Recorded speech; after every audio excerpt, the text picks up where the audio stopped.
ชมรมนักศึกษาทรงลาวมจรวิทยาเขตเสียงใหม่ได้สร้างตั้งขึ้นเมื่อปี 1997 เดิมทีอันใช้ชื่อว่าสัมพันธ์นักศึกษาทรงลาวโดยมีพระบุญมีพรสิ้นเป็นประธานชมรมมีจุดประสงค์หลักเพื่อเตาห่มนักศึกษาทรงลาวในมจรวิทยาเขตเสียงใหม่ได้รวมกันเป็นกลุ่มก้อนขึ้นให้มีความผูกพันสามัคคีเป็นอันหนึ่งอันเดียวกันและสามารถช่วยเหลือซึ่งกันและกันได้เมื่อระยะต่อมาพระสงฆ์ลาวมีจำนวนเพิ่มขึ้นเรื่อยๆรวมทั้งนักศึกษาทรงลาวที่อยู่เขตภาคเหนือมีทั้งหมด88องค์ฉะนั้นเพื่อให้สอดคล้องกับการขยายตัวของจำนวนนักศึกษาแล้วจึงได้เปลี่ยนชื่อจากสัมพันธ์นักศึกษาทรงลาวมาเป็นชุมนุมนักศึกษาทรงลาวในปี 2007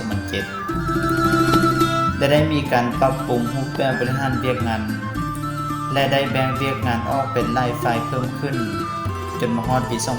2015 เพื่อให้สอดคล้องแก่สภาพการจึงได้มีการตกลงเห็นดีเปลี่ยนชื่อมาเป็นชมรมนักศึกษาทรงลาวมจรวิทยาเขตเสียงใหม่อย่างเป็นทางการและใช้มาฮอดปัจจุบันนี้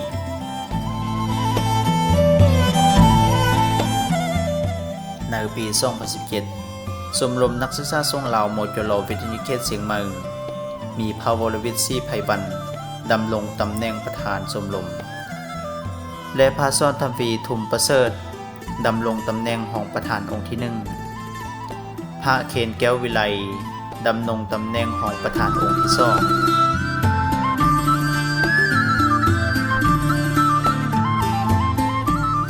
มหาวิทยาลัยมหาจุฬาลงกรณราชวิทยาลัยวิทยาเขตเสียงใหม่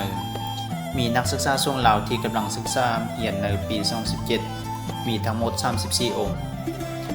แต่ละองค์ได้ศึกษาเรียนในสาขาวิชาและหลักสูตรที่แตกต่างกันไปหลักสูตรปริญญาโทคณะพุทธศาสตร์สาขาพุทธศาสนามีจำนวน 3 องค์สาขาปรัชญามีจำนวน 3 องค์หลักสูตรปริญญาตรีคณะพุทธศาสตร์สาขาพุทธศาสนามีจำนวน 1 องค์สาขาศิลปกรรมมีจำนวน 1 องค์สาขาภาษาบาลีมีจำนวน 1 องค์